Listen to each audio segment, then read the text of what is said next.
I'm trying.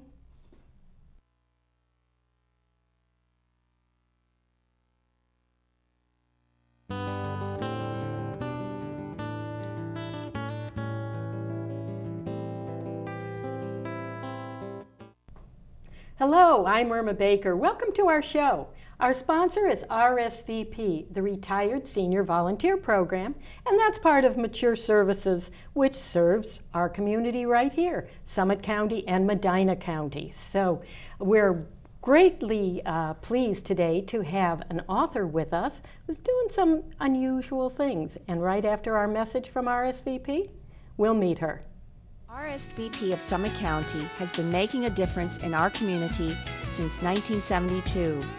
RSVP volunteers are increasing the quality of life by participating in programs and organizations that provide important services to the community. RSVP matches personal interests and skills with opportunities to serve. If you're interested in adding more meaning to your life and improving the lives of others, please call 330-253-4597, extension 166.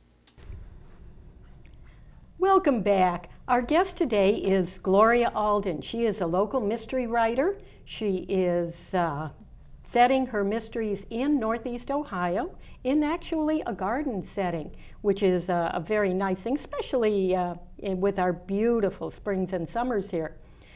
And Gloria, however, has chosen to take an unusual route to publishing. She is doing self-publishing using the new technology. So today we're going to talk about her books and about this whole experience of self-publishing. Gloria, it's wonderful to have you with us. And it's nice to be here, Irma. Well, tell us first how you got involved in mystery writing. This is not something that you've been doing all your life, at least not publishing all your life. No, I've loved mysteries since I've been a kid, and they're my favorite books to read, although I'm an eclectic reader. I read all kinds of books. So when I decided to write a mystery, I decided to write a mystery. Well, when you decided to write that mystery, you weren't 20-something. No. You were a little beyond that, and you had a career before that. Yes, I was a school teacher, third grade. I didn't start teaching till I was 48 years old and taught third grade for 20 years, so yes.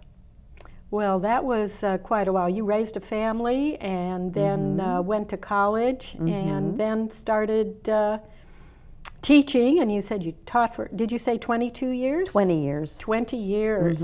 And then after that, so you were not a kid embarking on a writing career. No. Actually, I thought about it for a long time, but one of my sisters thought it would be a good retirement income. So we started together. Well, we had different voices and she lived far away, so I ended up taking over and writing the whole thing.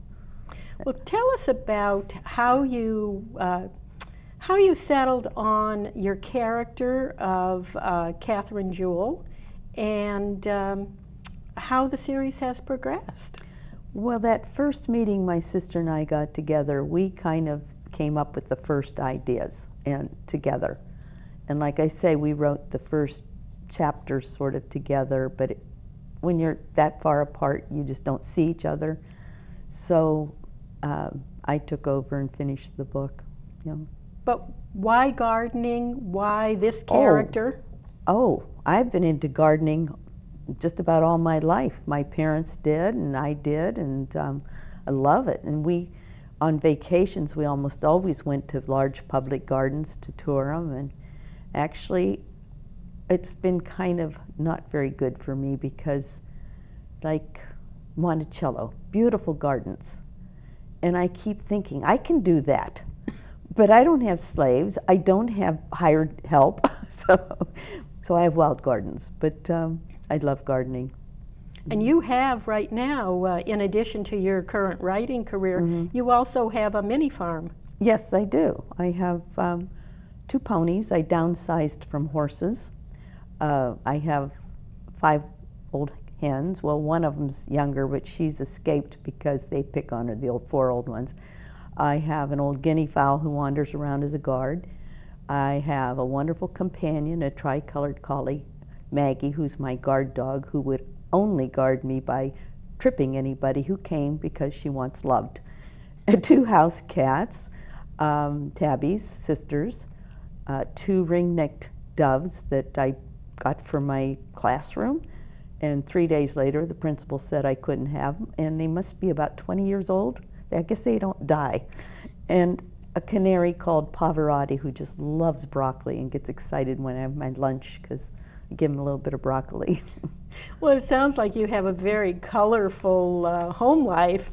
Busy. And thinking back, you said that your family would go on vacations and you always went to public gardens. And it's almost as though you were doing research without knowing it, research for the series that you're writing now. Yes, I wasn't thinking that at the time. I was just thinking about what I could do to my gardens. But yes, there's this, in my book, this Catherine Jewell is a part-time botanist for Elmwood Gardens, a large public gardens, and I have visited many of them, like Longwood Gardens and so on, so I know what they are.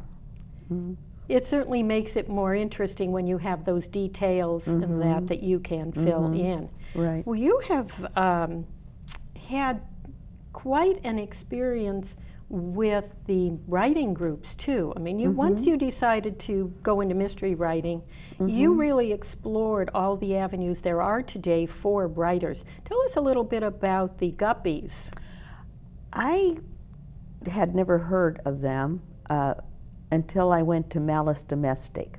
I was retired a year and decided I was going to try a writers conference. So I chose Malice Domestic. I think I met you there for the first time. And loved it, met a lot of people, and that's where I joined Sisters in Crime and the Guppies. And the Guppies are a wonderful support group. It's supposed to be for great unpublished writers, but I would say probably way over half of them are published now. And they just don't want to leave because it's such a friendly, helpful group.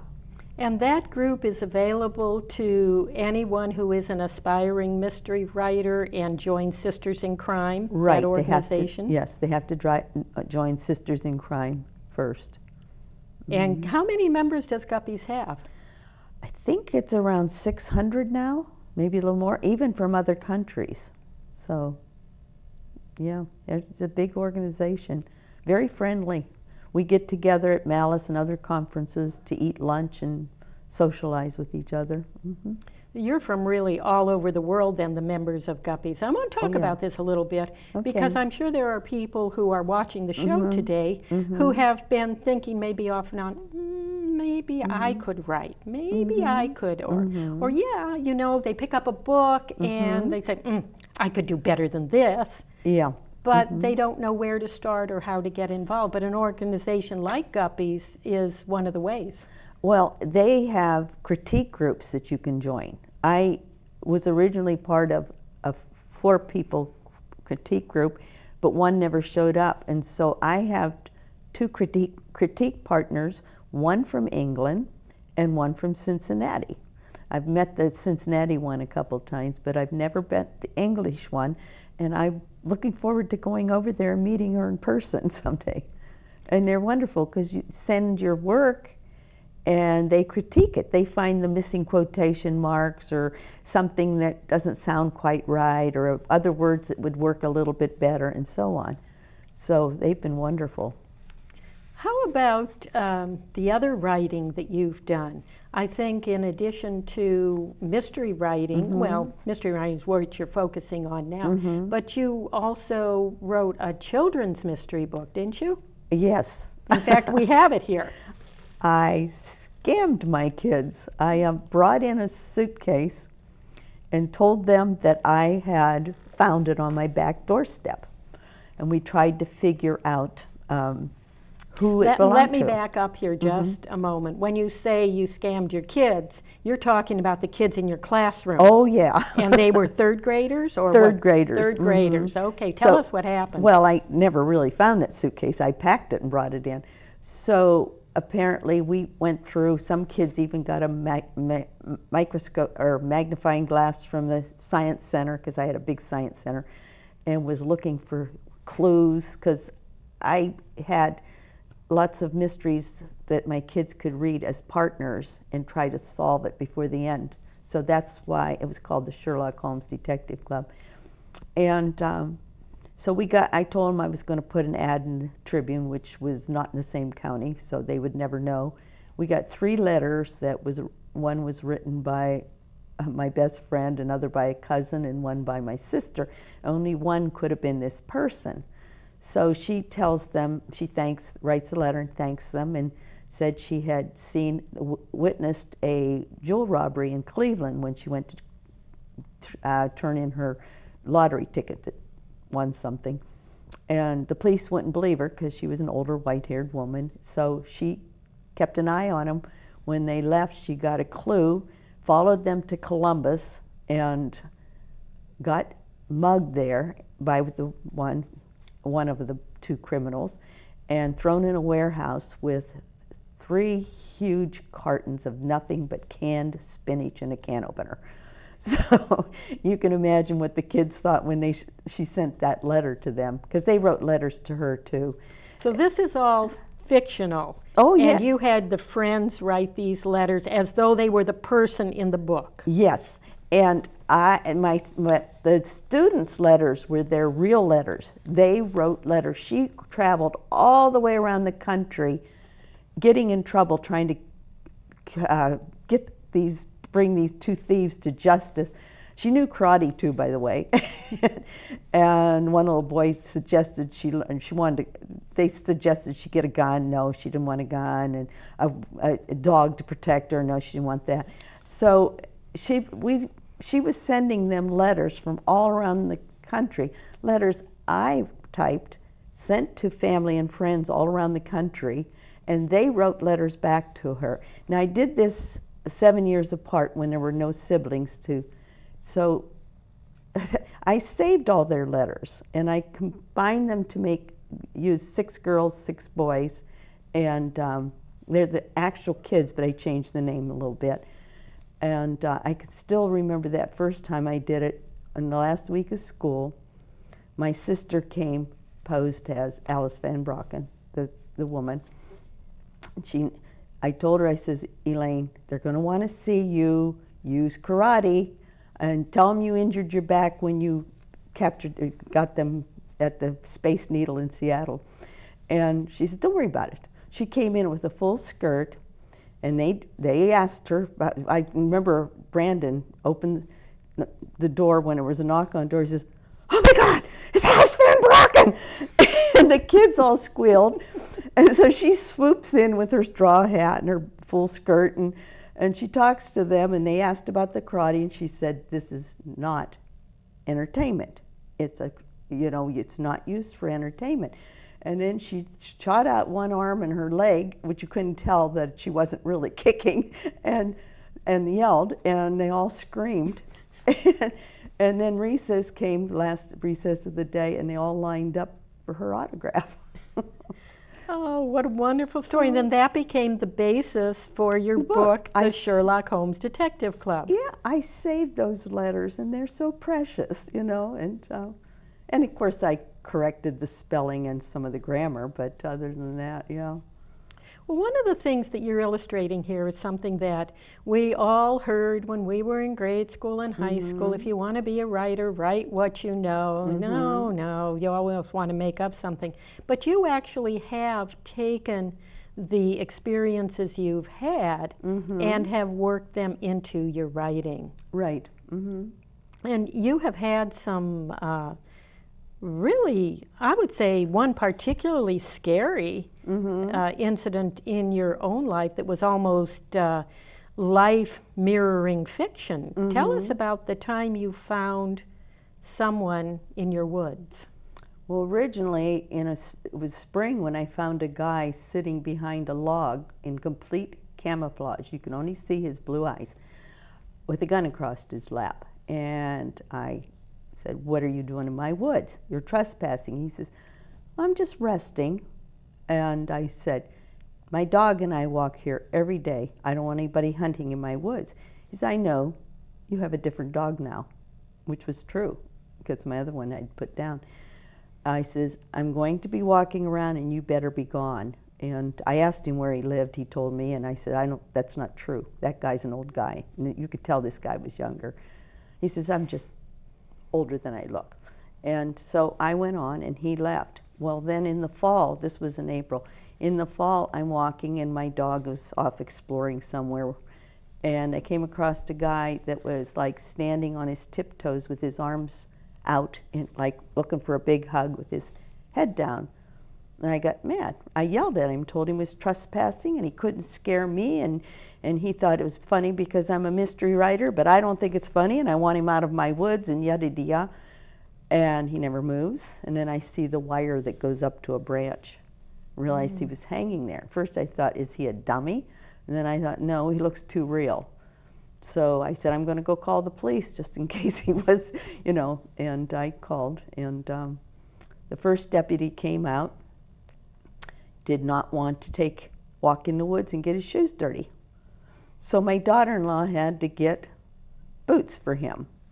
And then a fire truck came with 2 women who were part of the fire department, and then a big all-terrain vehicle with 2 young guys. And I says, you can't take that in the woods. My trails are not very big.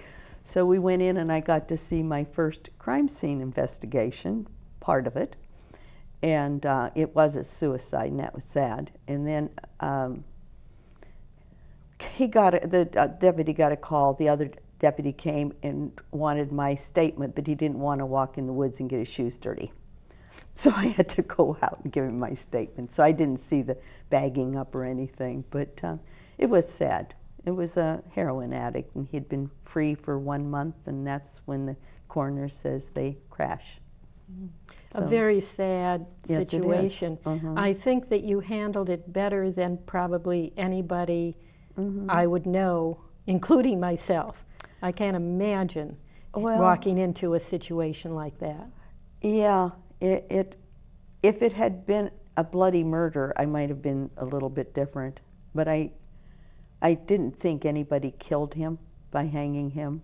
I figured it was a suicide, and just I felt sorry for him. I did talk to his son. He came to the house one night. I didn't let him in, but I talked to him. It was sad. It was sad. Very sad. And you know, that does bring us back to the mystery writing aspect. When you're writing mysteries, you are writing about tragedy, you are writing about crime, and yet we can find these books very uplifting and in a way helping us to see right where wrong has been done. Does that focus, does that permeate your writing? Do you actually think of that, or is it something that just naturally happens in mystery writing? No, I try to do social issues to a certain extent. Like in the first book, you had a very wealthy person and a very poor person who was she wasn't homeless, but she was a bag lady. And then in the second book, I dealt with dementia and also environmentalism. And the third book, well, the ladies of the garden club were being poisoned with poisonous plants, so I brought that in.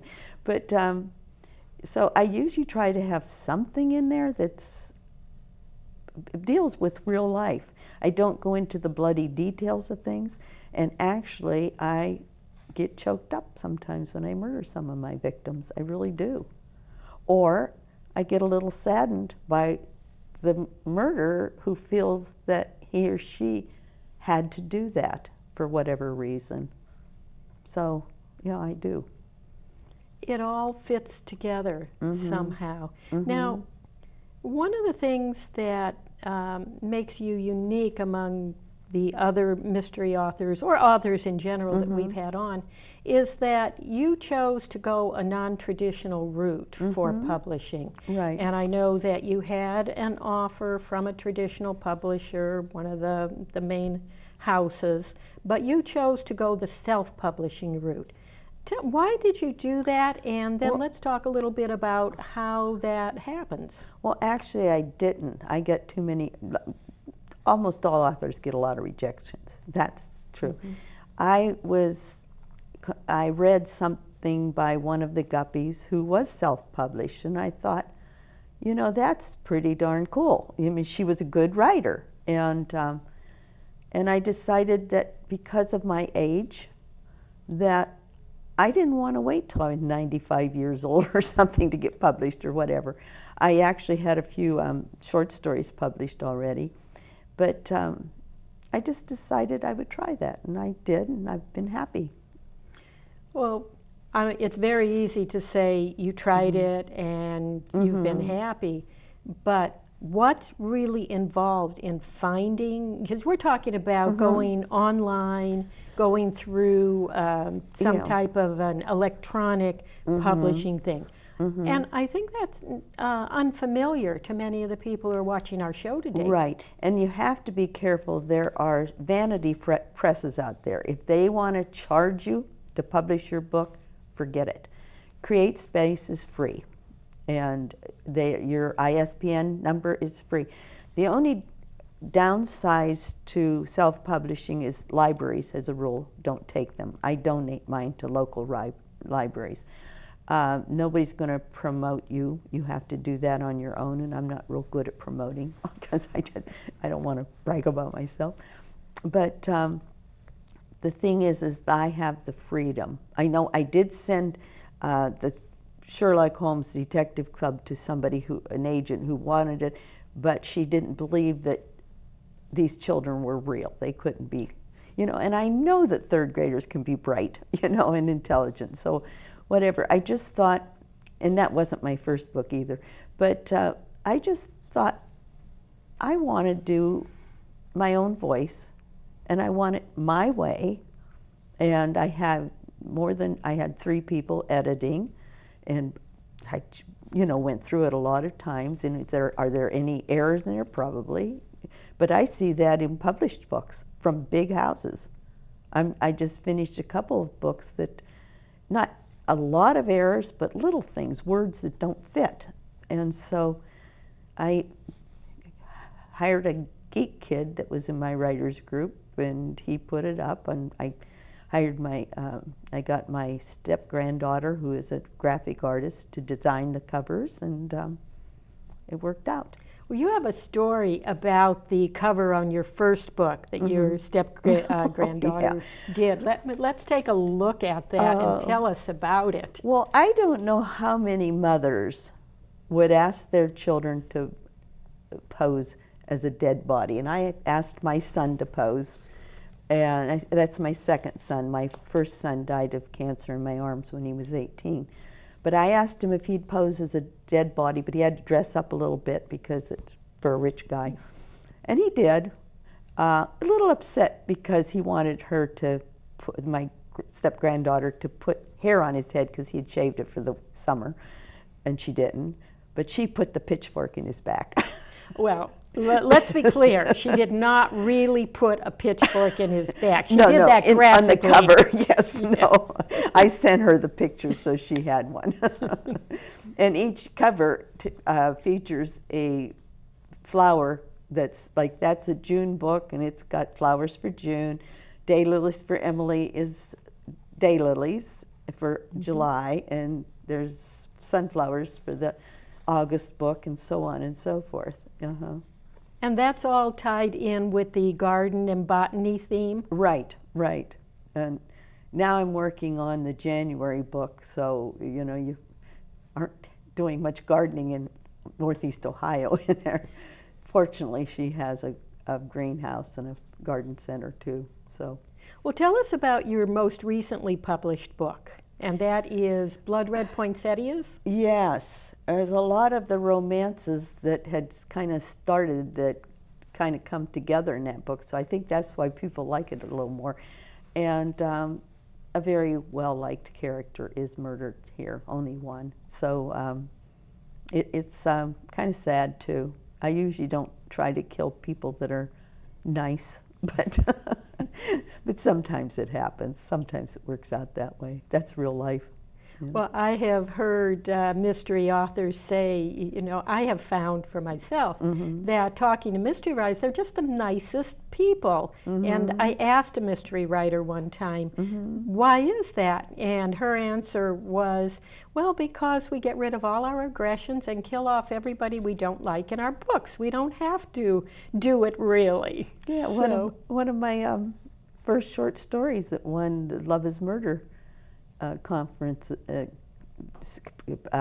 contest they had was in Crime Spree magazine. Was cheating on your husband can get cheating on your wife can get you killed. That was written after I got divorced.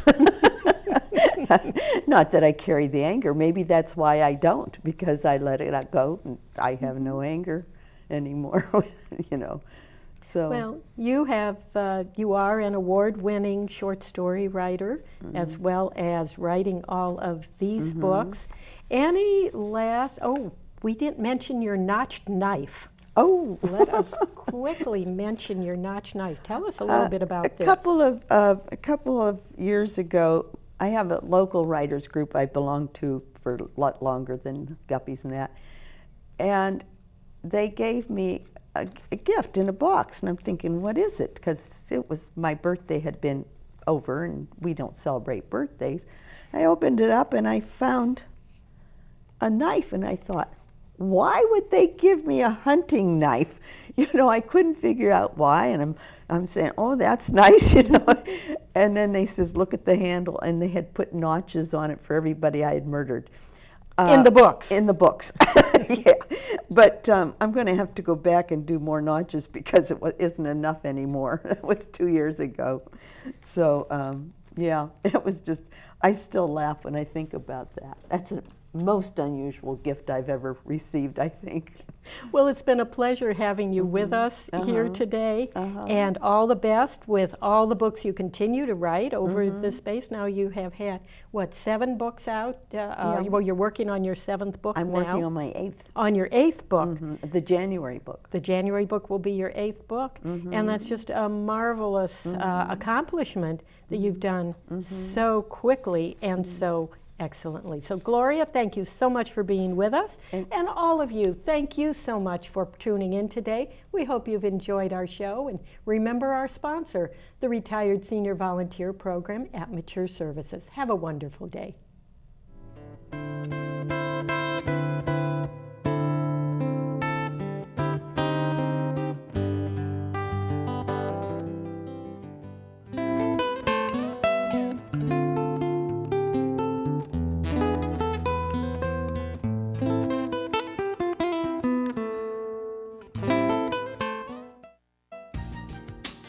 Since 1971, RSVP has been matching volunteers' talents to community needs.